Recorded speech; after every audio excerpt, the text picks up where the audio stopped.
Здравствуйте! На канале Ливанова Дизайн арт-проект Нью Московиты. С вами я, дизайнер и куратор Наталья Ливанова. Что значит быть московским художником и как не стать вторичностью? Спросим об этом современного московского художника Бориса Морковникова.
Здравствуйте, Борис. Наташа, добрый день. Спасибо вам, что вы нас приняли в своей замечательной мастерской и согласились на это интервью. Вы что самое называется московский художник, московский из московских. Родился в Москве, вырос в Москве, учился в Москве, живет и работает в Москве. И в связи с этим я хотела вас спросить, как вы думаете, на ваш взгляд, что отличает московскую художественную школу от ее, скажем так, от тех школ, которые существуют в нашей стране, ну и тем более за рубежом, там той же питерской или уральской школы? Есть ли какие-то вот такие черты, по которым можно сказать, да, это московский художник? Конечно, отличает, потому что, во-первых, мозг – это мозг, лоск – это лоск. Ну, с Уралом я меньше, я даже не знаю, знаком ли. Может быть, если на каких-то тусовках вот общих я знакомился, потому что когда там было время, я ездил в Сенеж 2 года, стипендия у меня была от Союза. Там вообще со всей России были художники, очень было полезно для меня. Отличается, ну, во-первых, я могу сказать, что, ну, к примеру, я знаю небольшой городок, там не очень хорошо обстоит, недалеко от Москвы, не очень хорошо обстоит дело с искусством, с уровнем, но там есть 3 художника, допустим, я считаю, ну, очень приличного уровня. Один, это вообще один из них, это просто. Так что и на нем много чего держится, вот я что хочу сказать. И, конечно, тут я не знаю, как... Я знаком вообще с питерским, у меня друзья в Питере, и скульпторы, хорошие очень художники. И... Но вот что есть у московских художников, чего нет у других, или наоборот? Нет того, Ничего, что есть... Нет, сначала это было вот как бы вести с Запада, но они также доходили в Питер, как и в Москву. И я помню, даже кто-то, когда учился, училась жена какого-то дипломата, и она принесла каталог Сальвадора Дали. Мы заперлись на 3-м этаже в Маху. И даже дышать, и мы прислушивались, кто там шумит, идет по лестнице. Представляете, что было? Ужас. Мы тайком смотрели вот Сальвадора Дали. Но думаю, что в Питере есть тоже очень поразительные, сильные художники. Я некоторых не знаю даже, как зовут. Видел их здесь в Москве на выставках. Хорошие. Мне лично нравится. Ну, здесь даже вопрос не о том, кто сильнее или лучше, а вот именно какие-то творческие особенности. Может быть, то, что повлияло. Потому что, насколько я вникала в этот вопрос, то исследователи пишут о том, что Москва, в силу того, что изначально, когда создавалась вообще вот Академия искусств в Питере, Москва была далеко, Москва была сама по себе, и в Москве была такая достаточно, сказать, вольница художественное, что московское искусство более демократично, менее традиционно, более восприимчиво ко всяким вот этим вот новым веяниям, техникам, которые пришли к нам. Да нет, приблизительно одинаково. Одинаково, в Москве там топит немножко, топит.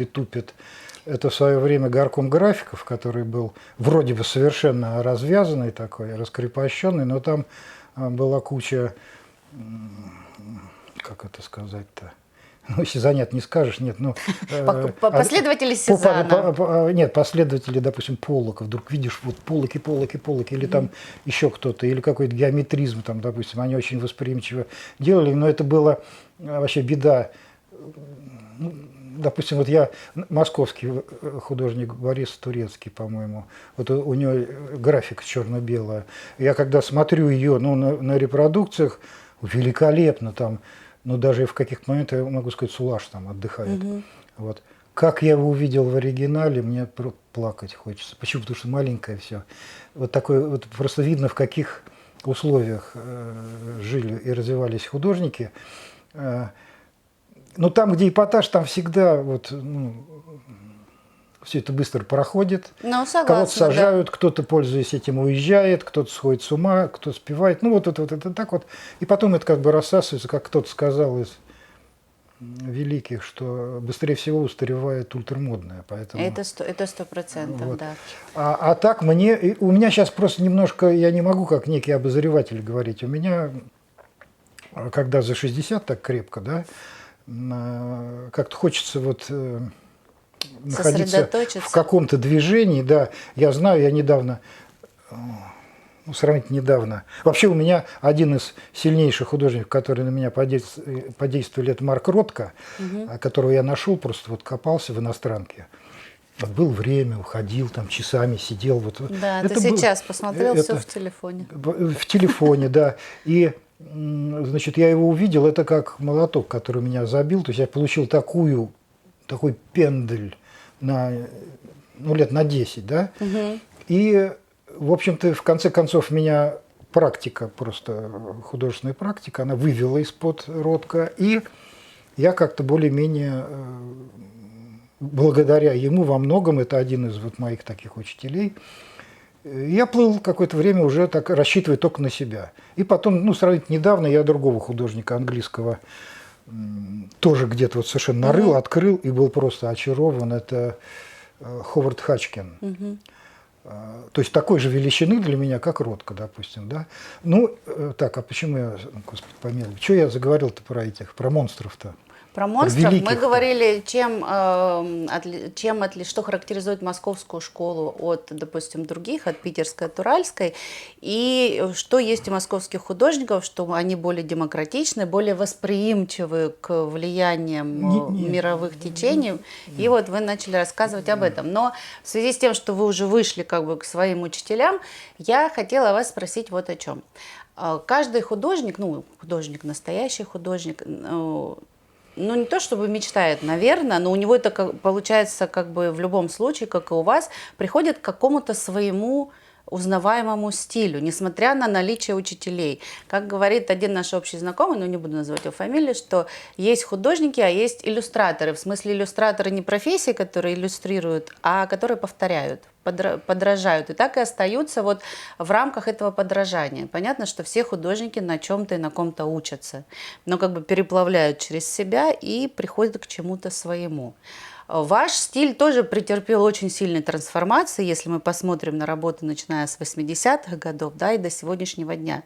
И тем не менее, сегодня вы абсолютно узнаваемый художник со своим стилем, если это можно так сказать, со своим художественным методом. Как вы к этому пришли? Ой, ну... Ой, это такая вообще интересная тема, потому что не как я пришел, интересно, а вообще... Если посмотреть вот на узоры, да, то ведь они не надо что-то делать специально, натирать их содой, там где-то вымачивать. У каждого они свои. Да. Надо просто и также вот меж волосиков вот там как бы такие холмики, они у каждого свои. И волосы, когда намокнут, они у каждого ложатся там по-разному. Или во всяком случае с таким разнообразием, что не надо специально их, когда их причешешь, да, они вот причесанные, там все блестит. Да, тогда уже становятся похожи люди друг с другом. Да, достаточно просто развернуть, то есть вот наш эгоизм, вот художественная среда вообще, да, творческая, она это дикие все эгоисты, это просто Ну, может, оно так и должно Это быть. должно быть для выживания, как бы в любом случае, как Но личности если не творческой. заниматься самоедством, да, а развернуть вот это вот эго, да, развернуть эту линзу на себя, не для того, чтобы собой любоваться, а для того, чтобы уйти чуть вглубь туда. Знаете, как эффекты там в фильмах. Да, туда погружаешься, Да-да-да-да-да. какие ткани. Там. Да там найдешь много интересного. И вопрос оригинальности, он просто отпадает. Ты просто делаешь себя. А так как ты, если ты вот не плагиатор, не копируешь кого-то, и в том числе самого себя, потому что, да, чтобы вот не разбегаться, это огромная тема. А как я пришел, к примеру, вот по искусствоведческому, я должен писать везде гратаж. Да. Гратаж – это Так и соскабливание. пишет везде, да. Вот лессировка – это добавление слоя на слой, а гратаж – это снимание. Я пишу царапины, честно. Почему? Потому что говорят, смотри, ты ее исчиркал. Я говорю, это царапины. Вот. А если уж меня совсем не понимают, я говорю, ну возьмите слово гратаж, посмотрите, как бы, что это обозначает. Для меня это интереснее, чем лессировка, потому что даже скульптор – это своего рода гратаж. Только хотела спросить, Он это сродни убирает. скульптуре, Да, когда скульптор он убирает, отсекает. Ну, отсекает. по Микеланджело, ненужное, да. Вот. И один раз я вот опять, как интересно в тему ложится, прочитала про Пикассо, который, если, конечно, не надоел уже всем с этим Пикассо, который сказал, что искусство умерло, художники остались. Да, это ваше. И так как Пикассо, как ни крути, его, конечно, можно кусать за пятку, там, но это монстр. без него обойтись искусство это, не может это мировое, солидный, да. это настоящий такой креатор. И именно на меня это подействовало совершенно убийственно. То есть я вдруг понял, что я каких-то мотыльков однодневных таких делаю, что я такой мальчик на побегушках. Неважно, вот среди художников очень много людей, которые хорошо видят цвет тонко, да, ну вот как Да. есть люди с хорошим слухом, с абсолютным. Да, вот да, у меня, да. допустим, слух так себе, вот. Но это ни о чем не говорит. Есть даже, вот Роберт Фрип, музыкант, по-моему, да, у него есть музыка для пальцев. Он великолепно играет там на гитаре, но в конце концов думаешь, да сколько можно это слушать. Она так и называется, музыка для пальцев. То есть и вот это искусство как бы для вот этого всего, оно кончается и должно начаться что-то большее. И когда меня вот это настолько ранило, я подумал, ну есть божественное свидетельство, радуга. Вообще-то радуга, на самом деле, я совершенно недавно, я ехал за какой-то машиной, которая совершенно зверски на меня выбрасывала влагу с асфальта, но так как сейчас трассы чистые, вот это хорошо. Оказывается, радуга, она круглого цвета, и это вообще, может, это какой-то пузырь, я не знаю, я ехал просто. И я вспомнил вот это же первый завет Господа, который сказал, что не потоплю больше землю. Да, и дал радугу. Дал как свидетельство радугу. И в ней действительно заложено, я просто единственное не понимаю, почему синий-голубой, почему два синих, да, потому что только раз белым они, собственно, отличаются. Но это ладно, это можно. Вот их 7. И я взял вот это, каждый охотник желает знать, где сидит фазан. 7 нот, 7 цветов, да. Да, 7 цветов я взял. Естественно, я немного занимаюсь такой вот расколеровкой, как бы, но я сделал красивые колера, 7 красивых колеров. И потом их замазал совершенно зверски черным. Вот по словам Пикассо, искусство кончилось. И мне было интересно дальше, а художники остались? Как остались? А с чем они остались? А в каком они состоянии? Почему? Это же целое... Да, и что тогда значит быть художником? Да, я оставил только узкий кантик, чтобы, например, черный холст, но у него фиолетовый кантик. Это говорит о том, что это был фиолетовый. Только все очень просто. И так же с каждым цветом. И я увидел, как художник, я пережил, я потом проверял неоднократно, такой оп-арт, я пережил просто как смерть. Это вот это убито. И я смотрю, у меня сначала так слабо-слабо, потом сильнее звучит. Не может быть это, давай возвращай, вот расчищай. Ну, как вот в случае, допустим, картина у меня много расчищенная поверхность, а здесь даже не расчистка, это просто ты из болота хочешь вылезти вот из этого. В данном случае черное. И я стал... Если сдираешь мастихином вот плоскостью, не сдираешь, а счищаешь, то он плохо счищает, потому что во впадинках остается черный, а черный это цвет серьезный. Да, он очень... И чтобы этого избежать, я взял острый предмет, вот как говорят, черенком кисти. Да, везде пишешь, что никаком не черенком. У меня, я говорю, как можно, да. Она патологоанатом. У меня куча всего этого дела. Вот, и я стал просто...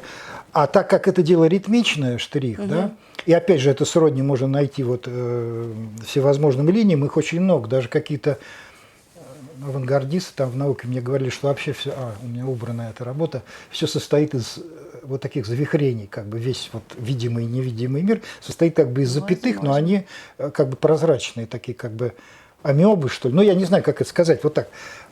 И чисто я вдруг нахожу в этом ритме, я рисую эти штрихи. У меня есть основополагающее, это размер холста. Если маленький холстик ты же не сделаешь, хотя можно, но это уже концепция. Да. Тут он, в зависимости от размера, самый размер, то есть начинается настоящий художественный процесс. Я потом объясню, вот это обязательно должен быть динамический такой процесс. Я стал соскабливать. И проскабливая черное, доскабливаясь, допустим, до фиолетового или желтого, я увидел, что создается вот это пространство новое. Это уже не черное, и это то, что я убил. Это как бы возрождение вот из похороненного уже. Ну да, как говорят, чтобы перестать бояться смерти, нужно представить, что ты умер и начать жить заново. И получается, здесь, чтобы родиться как художник, нужно похоронить, наверное, все, что ты в себе. Но это был абсолютно органичный крик души, потому что я вообще, люблю. Ну да, у меня, в общем-то, знаете, я бы так, это не выпендрешь, у меня силовое искусство. Я выстаиваю столько, что, в общем, где-то я даже понял, что я беру задницу, и там, где другой художник, он отваливается, он не может. Ну, надо думать столько процарапываний сделать на холсте. И мне даже некоторые говорят, ты что это, того? Я говорю, а что того-то? Я говорю, а ты попробуй годами, десятилетиями ты скобли, значит, что-то есть. Ну так, видимо, это и дает в том числе силу вашим работам, потому что туда вложено туда столько сил, столько энергии. Они же меняются на глазах. Вот в этом трагедия, такая хорошая трагедия, что художник, он обречен на рождение, на предчувствие, потом ты его ловишь, вот этот импульс, и дальше ты его проводишь по всей вот этой цепи создания, ну, как идет там вот все. И ты видишь, как оно меняется. И без этого, если ты художник не видит, как... Если он просыпается, работа уже готова, он может с ума сойти. Просто. Потому что он не пережил вот эти рождения. И они бывают, эти муки, настолько сильными, что я понимаю, что там люди бухают. А почему? Потому что ты не можешь сделать. Ты как вот бы видишь, ты понимаешь, видишь, чувствуешь и не можешь это воплотить. Не можешь, не получается. Вот, а на 100-й раз, может, и получится. А поэтому сжал зубы и вперед. И потом я как бы, знаете, время-то идет. Я же говорю, что десятилетиями это занимаюсь. Я даже зрение немного, не немного, а здорово так посадил. И в том числе из-за этого. Потому что вот там же все испещрено. Тонко, да. Там потом это закрашено неоднократно. И иногда думаешь, Господи, зачем ты все это делал, когда ты все перекрыл и опять по новой. Но, вы знаете, у меня был такой, старший, я бы не сказал друг, но такой старший товарищ Михаил Матвеевич Шварцман, такой вообще супер человек, художник, богослов, верующий, там у него родословная такая, что... И картины вот такие, мы, когда первый раз познакомились, к нему пришли, я 3 суток ходил, и у меня в голове вот его картины были. То есть он мне очень дал мощный такой пинок, он ко мне так относился. Я ему, Михаил Матвеевич, посмотрите, вот у меня эта работа новая. Он, да, говорит, так, ничего, да, надо дальше идти. И он меня все время как бы вот, только не стоять на месте. Только потом он христианин, несмотря на то, что Шварцман, вот, он как бы, выкрест, да, получается. Вот, но очень религиозный человек, безумно умный. И почему? Да, и он сказал, что вот его это иеротипы, по-моему, назывались. Достаточно точку туда поставить, там сложное, как будто какой-то план какого-то дома видишь, или какие-то стадионы, или какие-то планы городов. И вся эта конструкция начинает реагировать на вот эту точечку и перестраиваться. И он говорит, вот когда ты в этом процессе находишься, ни в коем случае ты не должен кончать этот холст, заканчивать. Только когда душа тебе скажет, все, отойди, убери руки, и вообще на 2 метра отошел. Ну вот то, что я читала о вас словами искусствоведов, да, исследователей искусства и творчества, вот они все говорят, да, что у вас именно произошло соединение вот этого как бы минимализма и оп-арт, это не мои слова, если это не так, поправьте, и именно соединение вот этого минимализма и поп-арта с русской философско-религиозной вот этой вот мыслью, нравственностью, что вот как-то в вас это все соединилось. Ну, я думаю, тот, кто это говорил, он значительно лучше меня знает русскую религиозную философскую мысль. Но вы все время тоже говорите о Боге, о божественном. А я просто в 2002 году я воцерковился, вот уже как 20, сколько получается, 22 года. И я считаю, ну, лично для меня, да и вообще не только лично, что если нет наддвижения, то, в общем, оно сиюсекундно такое бытовуха, такое вот на потребу, оно просто неинтересное. То есть в нем нет вот этой основы фундаментальной, да, какой-то мировоззренческой. Да, но тут намного все сложнее переплетено, потому что я один раз сейчас даже могу с Лошак, по-моему, Мариной я говорил, мы затронули тему, давно это было, это еще когда у нее там на галерее была, наверное. Вот говорили про религию в искусстве, она сказала, да ты, говорит, так особо, потому что если ты веришь, что это так или иначе будет в твоих работах. Да. Но я согласен, да, это на уровне вот интуитивном, а на уровне, ну, искусство это же, мы же пишем картины и не прячем их в темной комнате, да, мы Конечно. их показываем, мы принято по каким-то, ну, пусть даже совсем незначительным движением или... А вот, знаете, есть такой интересный момент. Искусство, в русском языке слово искусство, искус и искушение имеют один корень. Как вот здесь вот искусство, это оно как искушение или все-таки искусство? Это... Одновременно. Да? И то, потому что вообще, ну, понимаете, такие темы, ну, ваше вот интервью, оно ограничено временем. Понимаете, в чем дело, что вот, к примеру, я мог сказать там каиницкое искусство, да, но для этого надо очень много, что такое, кто такой Каин, почему вообще, да, и какой-то вообще. Но мне кажется, любой образованный человек знает, кто такой Каин. Ну, что такое каиниц, вот, возможно, что такое каиництво, ну, вот и искусство во многих своих гранях, ну, почти, наверное, во всех, я согласился, что это... Это искушение для художника прежде всего? Сначала для художника, потому что есть такие сильные воздействия от людей, ну вот я видел не только на концертах Баха, но и вот у Битлз очень много, да, там просто ревут, ну, в основном девушки, конечно, ревут, не более подвержены эмоциональным катаются. У Баха тихо, там без особого дрыгания, там заливаются слезами на концертах, к примеру, в консерватории я наблюдал такое.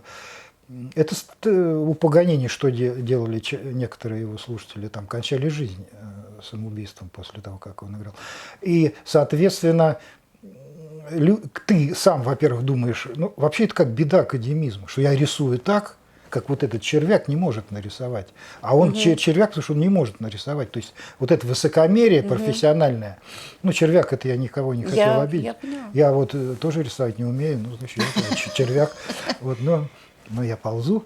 Вот, да, и то есть это целый комплекс. И вообще искусство это, вы знаете, вот если вы про религию заговорили, я, собственно, честно говоря, небольшой сторонник вот касаться этого, но святые отцы, вот как таковые, да, как у нас любят говорить святые отцы, они сказали, что молитва – это искусство из искусств, художество из художеств. То есть любой, кто действительно хочет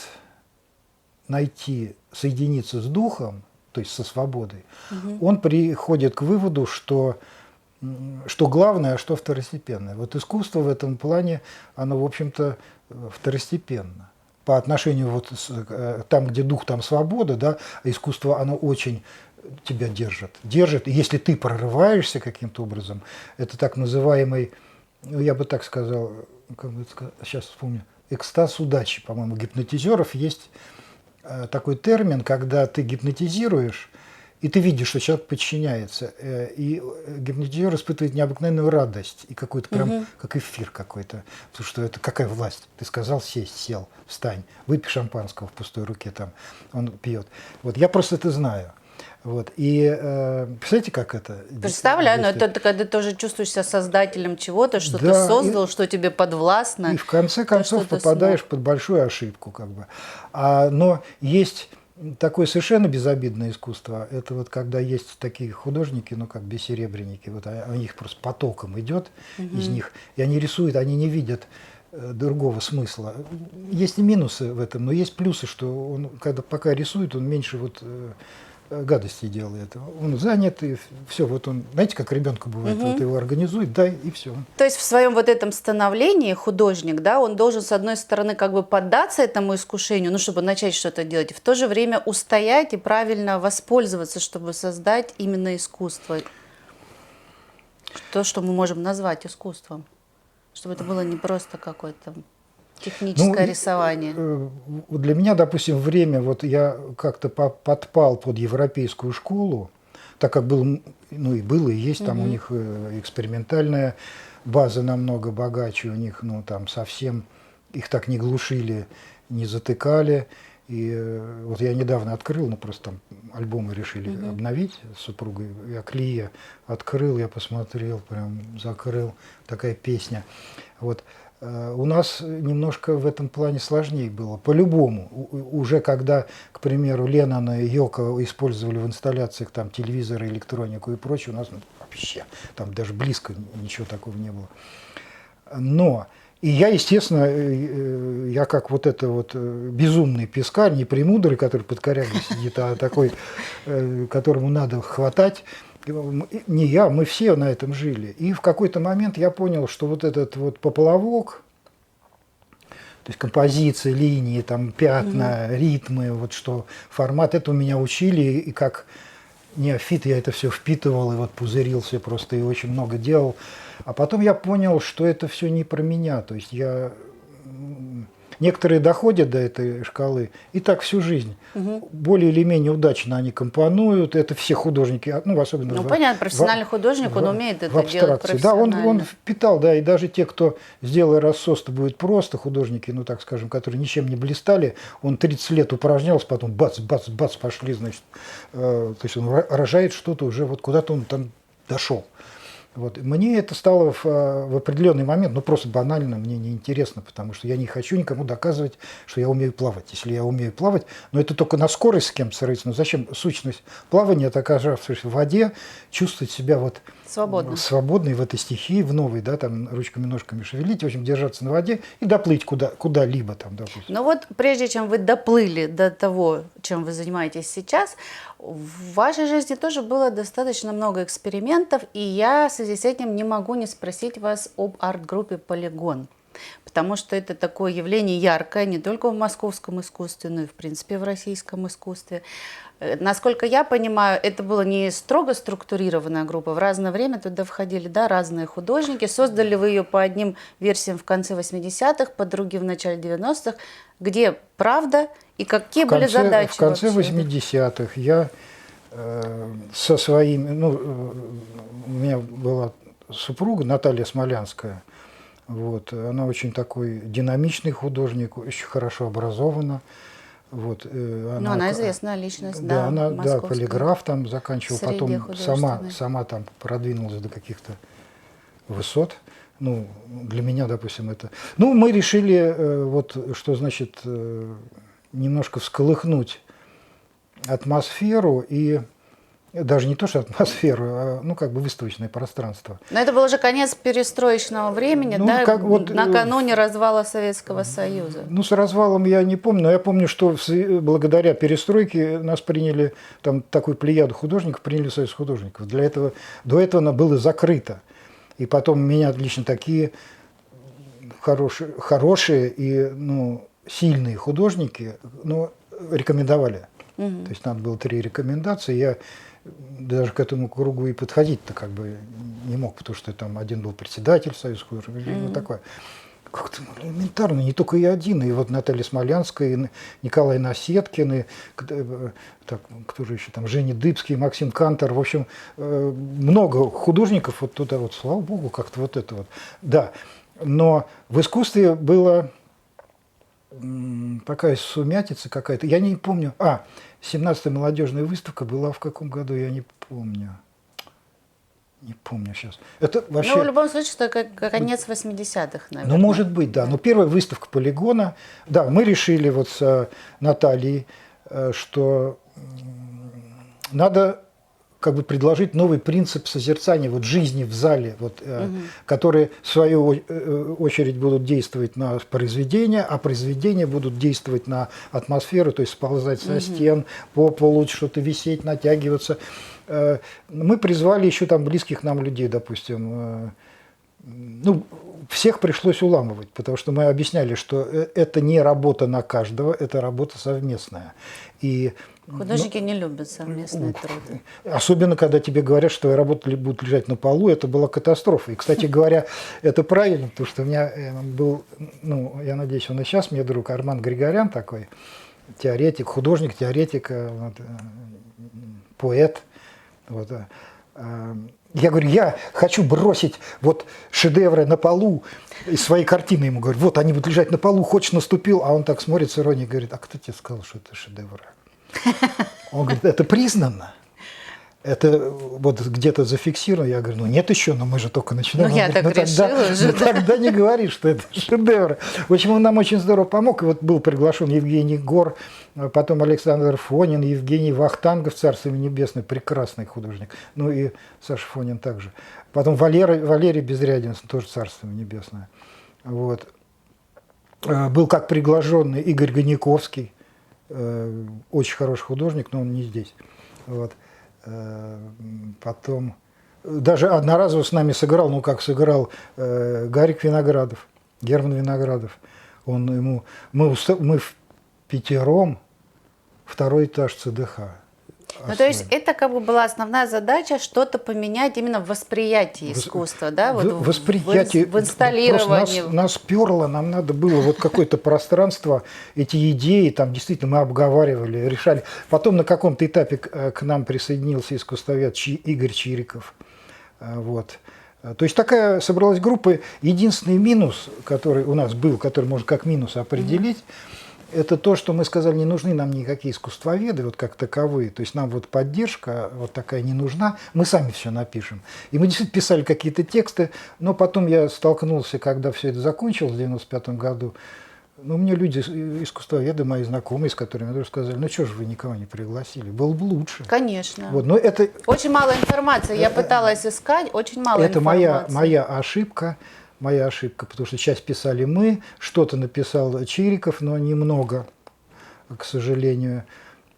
Потом что-то прописали уже другие, когда полигон Ну, конкретным уже... выставкам, да, вы что-то писали, какие-то аннотации? Да, были. У меня даже это в литературе где-то есть. Вот Наталья Смолянская, она до сих пор... Это те, кто хотят, могут набрать Наталья Смолянская «Полигон», и про полигоны, про каждого из них, и кто участвовал, и все статьи. Ну, там как правильно все построено, кто чего. Вот. И это было очень хорошее время, потому что мы уехали в Бельгию, делали там довольно большой проект, там 4-5 выставок по культурным центрам Бельгии. Мы делали. Потом бельгийцы к нам приезжали, то есть так как бы завернулось, закрутилось, с помощью нам Леонид Бажанов помогал, Министерство культуры помогало. Но это было такое время, да, когда уже открывались границы, и было интересно, что же тут у нас, а нашим художникам было интересно, что же у них там. Да. Потом все вроде бы все друг про друга поняли, и каждый остался при своем. И мы закончили потом проект, потому что, ну, в общем, ну, так получилось. Чуть раньше нас во Франции была, я сейчас забыл, «Основа-поверхность» группа такая. Вот, очень было близко к нам, но с недоступным другим французской вот какой-то изяществом, но в то же время наглостью, какой-то вот, как опытный хирург, вот прям одним движением он вскрывает то, чего надо как бы вскрыть. Да. Мне кажется, очень многие наши, кстати, отечественные художники не только, вот не то, что грешат этим, им свойственно вот отсутствие вот этой легкости какой-то, внутренней свободы. Вот это на собственной шкуре знаю. Да что же я все время трогаю. Сердце-то вроде здесь, да. Вот. Я по себе знаю, что работы 90-х годов, там, несмотря на то, что я там, несмотря на то, что они такие убедительные, как бы.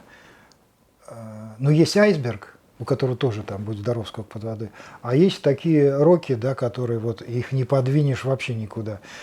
И в какой-то момент, я это сам почувствовал, и искусствоведы мне помогли, как бы, ну, повернули мой нос вот туда, куда они сказали, что там, где должна быть легкость, свобода, это своего рода показатель такой вот того уровня, на котором... То есть да. тебе не нужны тонны краски для того, чтобы Да. нарисовать то, что... Если у тебя что-то есть, это рисуется быстро. И я этому учусь до сих пор.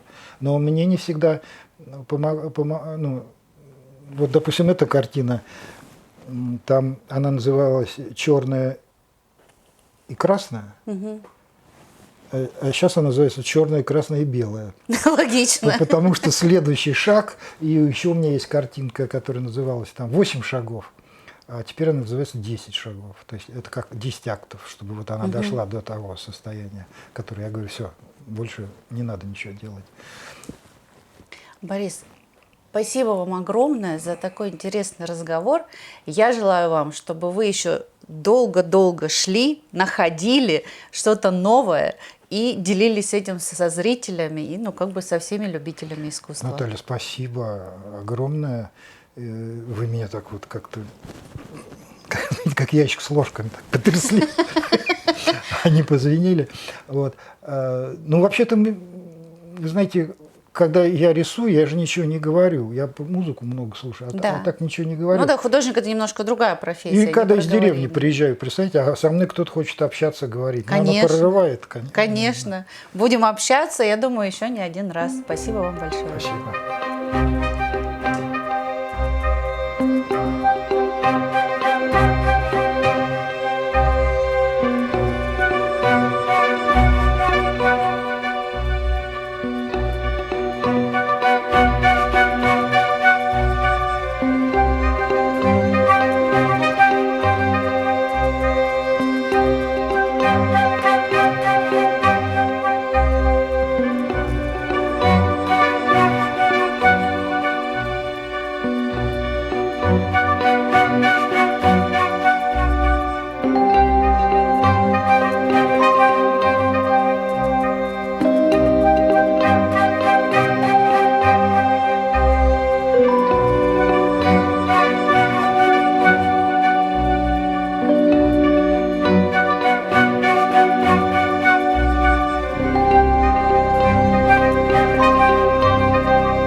А сегодня все. До встречи на канале и помните, что искусство нам дано, чтобы не умереть от истины.